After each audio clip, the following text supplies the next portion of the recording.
الحمد للہ وحدہ والصلاة والسلام علی من لا نبی بعدہ اما بعد۔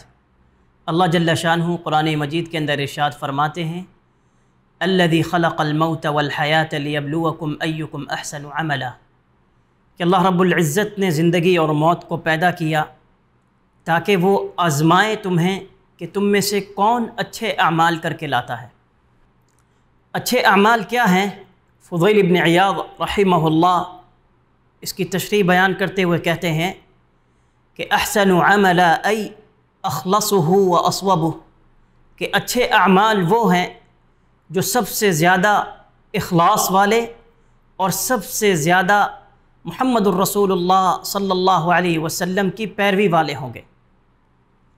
اگر اخلاص ہماری عبادات کے اندر آ جائے تو اس کے کیا ثمرات اور فوائد ہوں گے، آئیے ہم ان کو جانتے ہیں۔ اخلاص کا سب سے بڑا فائدہ یہ ہے کہ اللہ رب العزت اس اخلاص کے بدلے میں انسان کو جنت عطا فرمائیں گے۔ قرآن مجید میں اللہ جل شانہ ارشاد فرماتے ہیں الا عباد اللہ المخلصین، کہ اللہ کے وہ نیک بندے جو اخلاص کے ساتھ عمل کرتے ہیں، اولئک لہم رزق معلوم، اللہ نے ان کے لیے ایک رزق مقرر کر دیا ہے۔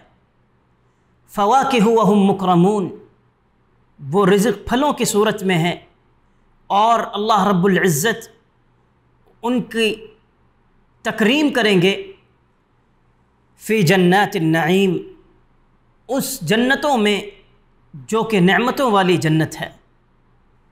تو ان آیات سے پتہ چلا کہ انسان جب اخلاص کو اپناتا ہے اللہ رب العزت اسے جنت عطا کرتے ہیں۔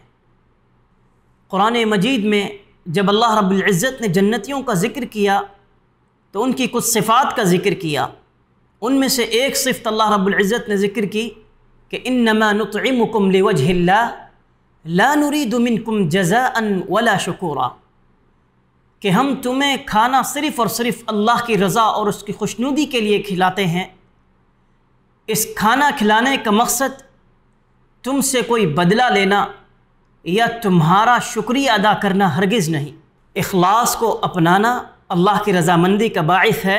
اللہ رب العزت نے سورۃ اللیل میں ایک بندے کا تذکرہ کیا کہ جو اللہ کے راستے میں مال خرچ کرتا ہے اور اس مال کو خرچ کرنے کے بدلے میں وہ کسی کا احسان نہیں چکا رہا ہوتا، بلکہ مقصد وہ صرف اور صرف اللہ کی رضامندی اور خوشنودی ہوتی ہے۔ اللہ رب العزت فرماتے ہیں وَلَسَوْفَ يَرْضَى، اللہ رب العزت اس بندے سے راضی ہو جائیں گے۔